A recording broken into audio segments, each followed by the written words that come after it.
গত পর্বে আমি একটা কথা খুবই বলতে চেয়েছিলাম, কিন্তু গত পর্বে বলতে পিকের ব্যাপারে পর্বগুলোর মধ্যে যে কোনো একটাতে আমি খুবই বলতে চেয়েছিলাম একটা কথা, কিন্তু আমি পুরো ভুলে গেছি।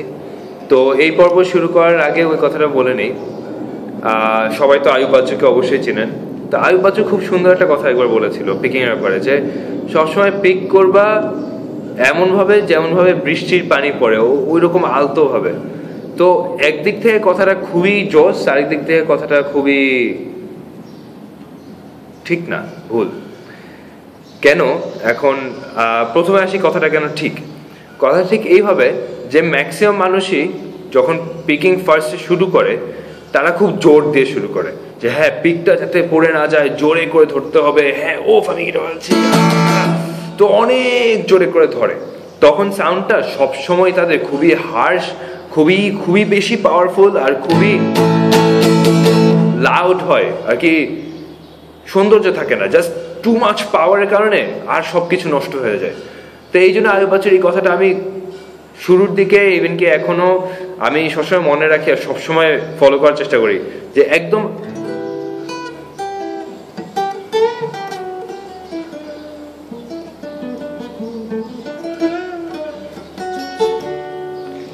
খুব আলতো করে পিকিং করলে না সাউন্ডটাই পুরো চেঞ্জ হয়ে যায়, খুবই ভালো লাগে, খুবই সুন্দর লাগে, স্পেশালি একুস্টিকে অপূর্ব লাগে।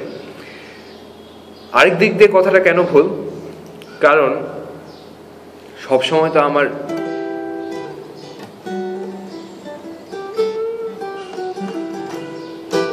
এরকম সাউন্ড চাই না, মাঝে মাঝে তো আমি মেটাল বাজাতে চাই। যারা যারা মেটাল বাজান তারা তো অবশ্যই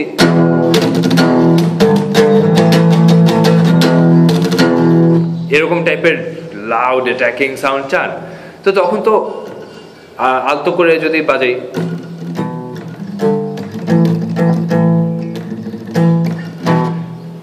এনার্জি নাই আর কি, ওই জিনিসটা হয় না। তো এই জিনিসটা জোরে করে ধরছি, আলতো করে বাজাচ্ছি, বৃষ্টি পানির মতো করে বাজাচ্ছি, নাকি অনেক ফেরোসিয়াসলি অনেক জোরে করে ধরে বাজাচ্ছি, এই জিনিসটা ডাইনামিক্সের ব্যাপার। পিকিং এর ক্ষেত্রে ডাইনামিক্সটা একটা বিশাল ব্যাপার। তো আপনারা শুরু করেন ডেফিনেটলি আলতো হবে, ডেফিনেটলি, কারণ আলতো ভাবে শুরু করাটা খুবই জরুরি। যত আলতো ভাবে পারেন তত কন্ট্রোল বাড়বে আপনার। কিন্তু এট দ্য সেম টাইম জোরে করে ধরে সবাই পারবে, জোরে করে ধরে পিকের কোনো কন্ট্রোল রাখা দরকার নেই, বিকজ হাতে তো আছেই, জোরে করে ধরে রাখছি। কিন্তু আলতো করে ধরে শুরু করলে কন্ট্রোল প্রচন্ড রকম বাড়বে। এই জন্য এই কথাটা আমি সবসময় মনে রাখি, সবসময় বলি সবাইকে, এটা অনেক ভ্যালুয়েবল একটা কথা আসলে, যদিও একদিক থেকে খুবই ভুল একটা কথা। সবসময় আলতো করে ধরে আয়ুব বাচ্চুও বাজায় না, বিকজ সে অনেক সময় সোলোতে এমন এমফাসাইজ দেয় যেটাতে অ্যাটাক বেড়ে যায়, সবকিছু বেড়ে যায়। ওইটা ডাইনামিক্সের কাজ, ডাইনামিক্স বাড়ায় আর কি, টাইম বাংলা চলতেছে রাইট অন টাইম। তো ওইটা ডাইনামিক্সের কাজ। তো যাক, আয়ুব বাচ্চুকে ক্রিটিসাইজ করা বাদ দিয়ে এখন আমরা আসি আজকের লেসনে আসি, উইচ ইজ স্কেলস। এখন স্কেলস জিনিসটা কি? স্কেলস জিনিসটা মেইনলি একটা গ্রুপ অফ সাউন্ডস, একটা গ্রুপ অফ নোটস, যেটা একসাথে আমরা ইউজ করলে আমরা সুর পাচ্ছি। এখন একসাথে ইউজ করলে শুনতে ভালো লাগছে একসাথে।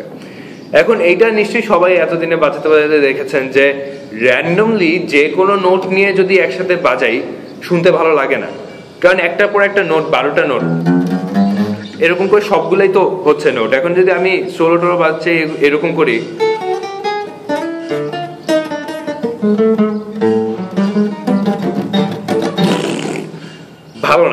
ভালো লাগে না শুনতে। এখন যাতে এই যে 12টা নোট একটার পর একটা, এগুলা থেকে এমন যাতে নোট আমরা বের করে নিয়ে আসতে পারি যেগুলো একসাথে করলে সুন্দর লাগবে শুনতে, ওগুলাই হলো স্কেল আর কি। ওই যে গ্রুপটা আমি বের করে নিয়ে আসছি, ওই যে নোটগুলা যেগুলো একটার সাথে আরেকটা সুন্দর লাগবে শুনতে, ওইটা যে বের করে নিয়ে আসছি যে গ্রুপটা, ওই গ্রুপটাই হলো স্কেল। এখন স্কেল অনেক ধরনের হয়, অনেক ধরনের গ্রুপ আমি বানাতে পারি, আমার যেরকম ইচ্ছা সেরকম অনুযায়ী অনেক ধরনের গ্রুপ বানাতে পারি, কয়টা নোট বাদ দিয়ে কয়টা নোট আরো অ্যাড করে বানাতে পারি। কিন্তু সবচেয়ে কমন যে স্কেলগুলা, সবচেয়ে কমনলি ইউজ করা হয় যে স্কেলগুলা, সেটা হলো মেজর স্কেল আর মাইনর স্কেল। সেইগুলাতে 7টা করে নোট থাকে। 7টা করে নোট থাকে কি হবে, আমরা অ্যাকচুয়ালি সবাই এটাতে অভ্যস্ত।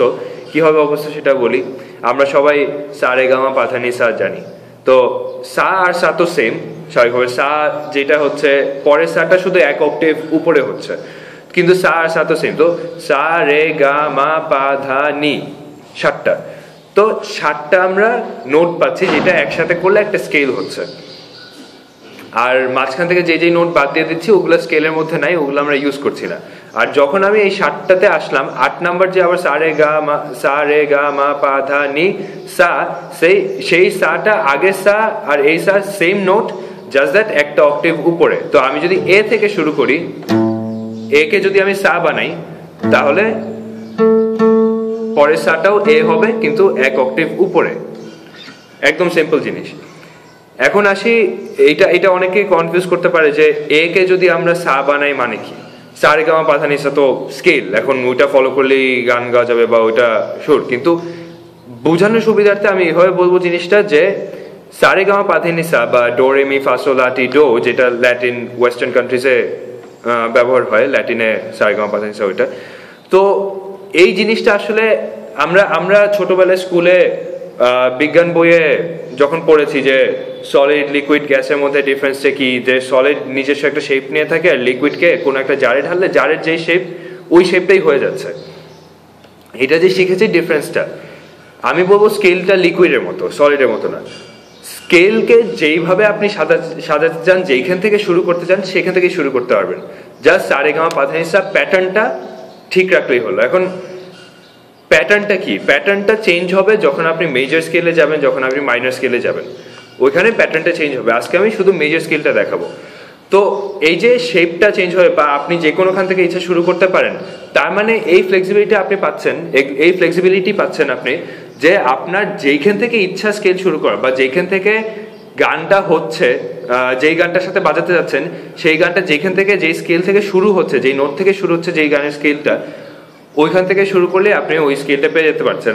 এমন না যে একটাই সা রে গা মা পা ধা নি সা একটা জায়গা থেকে সবসময় শুরু হবে, যে কোনোখান থেকে ইচ্ছা শুরু করতে পারেন।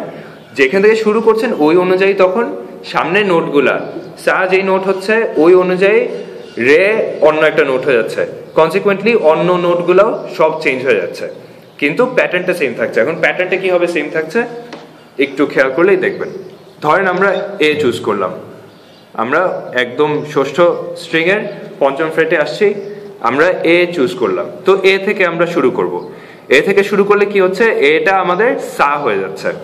তো আমরা সা পেলাম। আমরা যেহেতু মেজর স্কেল দেখবো আজকে, শুধু মেজর স্কেল দেখবো, তো অলওয়েজ মনে রাখবেন আমি যতগুলো স্কেলই দেখাবো আজকে সবগুলোই মেজর স্কেল। আর আপনারা দেখতে পাবেন যে মেজর স্কেল যেহেতু সবগুলো একই প্যাটার্ন ফলো করছে। তো এ কে আমি সা বানালাম, তারপর যখন আমি রে বাজাবো মাঝখানে একটা ঘর গ্যাপ দিয়ে, একটা ফ্রেট গ্যাপ দিয়ে তার পরেরটা ধরবো, সা রে।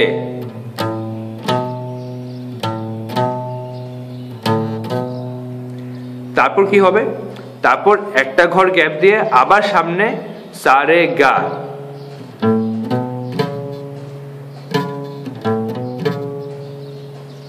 কিন্তু অনেকের এটা স্ট্রেচ করতে একটু টাফ লাগবে, সো এই নোট ইকুয়ালস টু এই নোট, কারণ 5টা মাঝখানে গ্যাপ আছে। এটা নোটের লেসনটা দেখলে আপনারা বুঝে ফেলবেন। তো এত কষ্ট করে এখানে না ধরে আমরা নিচের স্ট্রিং এ এখানেই ধরতে পারি। তো সা রে গা পেয়ে গেলাম। প্রত্যেকটা মাঝখানে কিন্তু একটা করে নোট গ্যাপ দিচ্ছি। সা একটা নোট গ্যাপ, রে একটা নোট গ্যাপ, গা, সা রে গা। মাতে যখন আসবো একটা নোট গ্যাপ দিব না, তার পরের নোটটাই।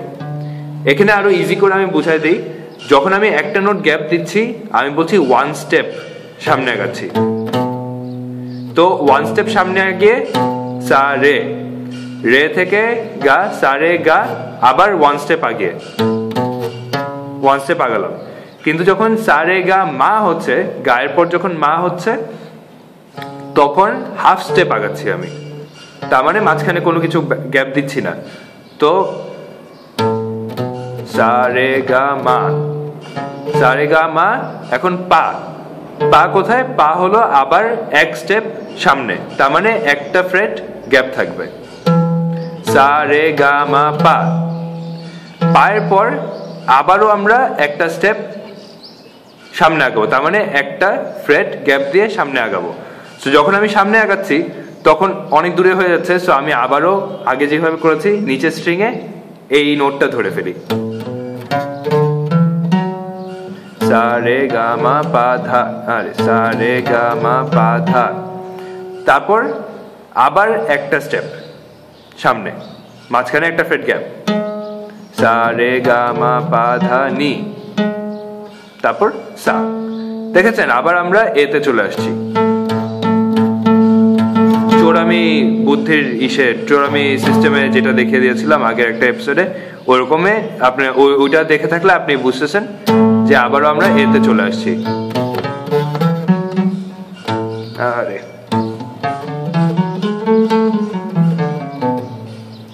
তো এইভাবে আমরা স্কেলটা পেয়ে গেছি। এখন আমরা এ থেকে তো শুরু করলাম স্কেলটা, এখন আমরা যদি ই থেকে শুরু করি মেজর স্কেলটা, তাহলে কিরকম হবে?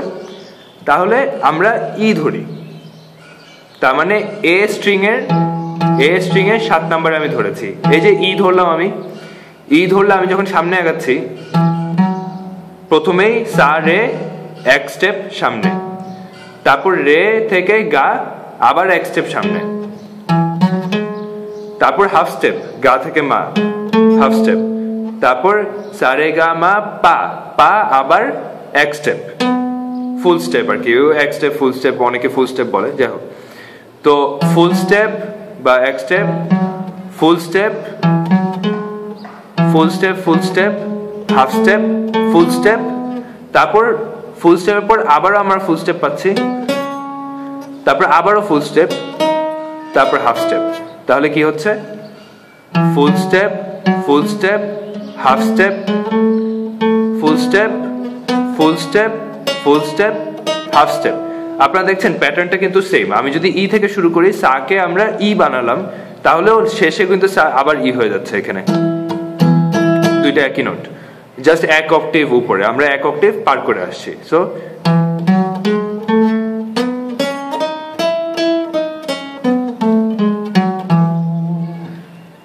ডান। দেখেন সেম শেপ কিন্তু, কারণ এটা মেজর স্কেল, এই জন্য সেম নোট গুলাই পাচ্ছে, ফিক্সড নোট।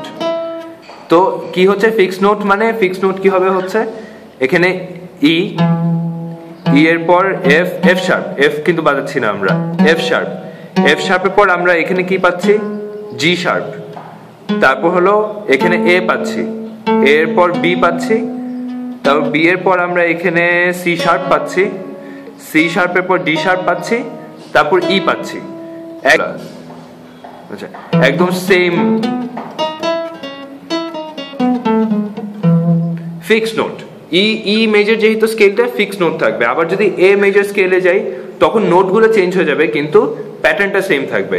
যেহেতু আমি এ থেকে শুরু করছি, এ থেকে আমার একটা ঘর বাদ দিতেই হবে, সো এ থেকে আমি বি তে চলে গেলাম এ শার্প বাদ দিয়ে, বি থেকে আবার একটা ঘর বাদ দিয়ে আমি সি শার্পে চলে গেলাম, সি শার্প থেকে আমার ফুল স্টপ না, ফুল স্টেপ না হাফ স্টেপ, তো সি থেকে এটা সরি হ্যাঁ সি শার্প থেকে আমি ডি তে চলে গেলাম, ডি থেকে আমি ই তে চলে গেলাম, ই থেকে আমি আবারও এফ শার্পে চলে গেলাম, এফ শার্প থেকে ফুল স্টেপ নিচ্ছি, কিন্তু ফুল স্টেপ নিয়ে জি শার্পে চলে গেলাম, তারপর এ তে চলে গেলাম। দেখেছেন ই গুলো চেঞ্জ হয়ে গেল, কি জানি বলে, নোট গুলো চেঞ্জ হয়ে গেল, কিন্তু শেপ কিন্তু সেম।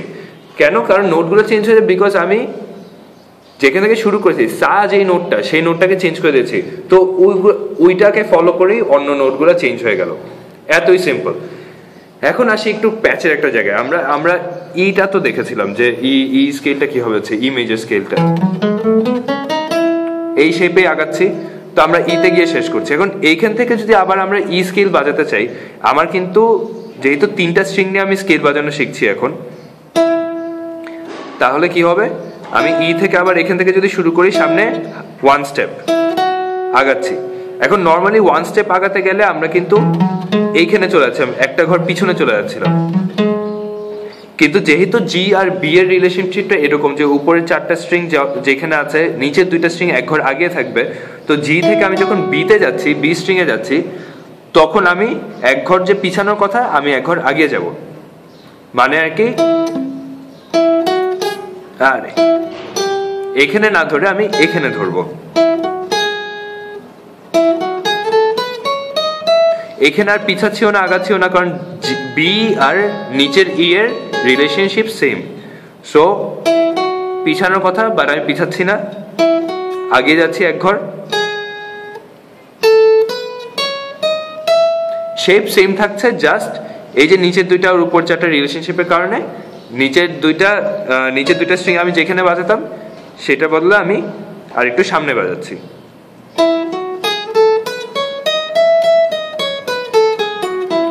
শেপ কিন্তু সেম। এখন যেখান থেকেই আপনি যেখান থেকে চান বাজাতে স্কেল, আপনি সেখান থেকে শুরু করতে পারবেন, জাস্ট এই শেপটা ফলো করলেই হলো। আর জাস্ট এইটা মনে রাখলেই হলো যে আপনার মাঝে মধ্যে আপনি শেপ ফলো করতে পারবেন। অবভিয়াসলি আপনার যদি এইখানে যেতে ইচ্ছা হয় এই স্কেলে, তখন আপনার এখান থেকে এখানে যেতে পারছেন না, আপনি সামনে যেতে হচ্ছে, আপনার সামনে যেতে হচ্ছে।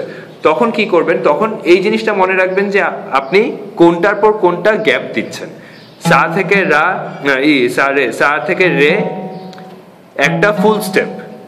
সো সা রে গা, রে গা ও মাঝখানে কিন্তু ফুল স্টেপ। সো আপনি যখন সামনে আগাতে চাচ্ছেন, এখানে যেতে যাচ্ছেন না, তখন ফুল স্টেপ সামনে আগান। তারপর সা রে গা মা, গা মায়ের মাঝখানে কি হয়? হাফ স্টেপ হয়। সো ফুল স্টেপে গিয়ে আমি গাতে আছি, মা হাফ স্টেপ দিয়ে দিলাম, সেম নোট, সেম ভাবে আগাচ্ছি। তো এইভাবে করে আপনি এক স্ট্রিং এর মধ্যে পুরো স্কেলটা বাজিয়ে ফেলতে পারেন। জাস্ট আপনার খেয়াল রাখতে হবে যে কোন নোটগুলা বাজছে, যেটা এত কষ্ট করে মুখস্থ করার দরকার নেই। নোটগুলা কি কি বাজছে ওটা আপনি ইজিলি খেয়াল রাখতে পারবেন যদি খেয়াল রাখেন যে আমি কোনটার পর কতটুকু গ্যাপ দিচ্ছি। আপনার এই শেপটা যদি মুখস্থ থাকে, এই শেপটা মুখস্থ করে ফেলেন, এই শেপটা মুখস্থ থাকলেই আপনি এই শেপটা থেকেই ক্যালকুলেট করে বের করে ফেলতে পারছেন যে এইভাবে করে আগালে বা দুইটা স্ট্রিং এর মধ্যে বাজাতে গেলে যেভাবে বাজাতে চাই, আমার কোনটুকু গ্যাপ দিয়ে কোনটার পর কোন নোট ধরতে হবে, কিভাবে আগাতে হবে। Done, that's it. Hopefully major scale next episode upload করতে করতে সবার মুখস্থ হয়ে যাবে, আর যে কোনো খান থেকে যে কোনো মেজর স্কেল বাজাতে পারবেন। যেমন ধরেন একজন ফ্রেন্ড এসে বললো এফ শার্প মেজর স্কেল বাজান, তো আপনি এখান থেকে শুরু করে ফেলতে পারেন, কারণ আপনি জানেন যে এখানে এফ শার্প, তো স্কেলটা বাজিয়ে ফেলতে পারবেন, কারণ শেপ সেম যেখান থেকে বাজান না কেন। জাস্ট আমি সাকে অন্য আরেকটা জায়গায় প্লেস করে দিচ্ছি। তো সারে গামা পা ধা নি সা আসলে কোনো ফিক্স জিনিস না, শেপটা ফিক্স, শুধু আপনি যেখানে বসেন সেরকম হয়ে যাবে স্কেলটা। তো পরের লেসনে দেখা হবে। পরের লেসনে আমরা মাইনর স্কেলটা ধরে ফেলবো, খুবই ইজি জিনিস। তারপরে ডান স্কেলস আমরা শিখে ফেলবো। তারপর আমরা ইচ্ছা মতো ইম্প্রোভাইজ করতে পারবো। ইম্প্রোভাইজিং এর উপর আরেকটা লেসন থাকবে।